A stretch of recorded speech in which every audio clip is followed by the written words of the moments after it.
এমন দৃশ্য দেখার জন্য কি তোমার জন্ম হয়েছিল বাংলাদেশ?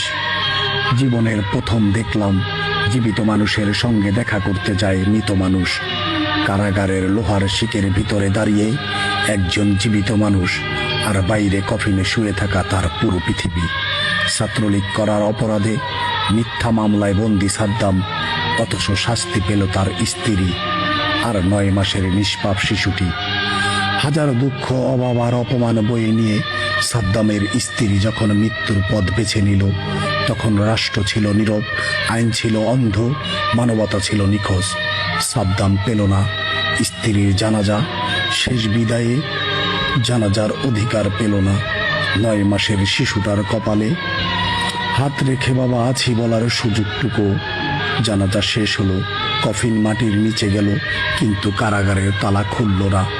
এই দৃশ্য স্বাধীন দেশের? এই দৃশ্য কি মানবিক? এমন বাংলাদেশ কি আমরা চেয়েছিলাম, যেখানে রাজনীতির অপরাধে নিষ্পাপ শিশু আর মায়ের মৃত্যু গণনায় আসে না? মনে রেখো বাংলাদেশ, এই কান্না নিষ্পাপ একটি ইতিহাসের পাতায় আগুন জ্বলে উঠবেই।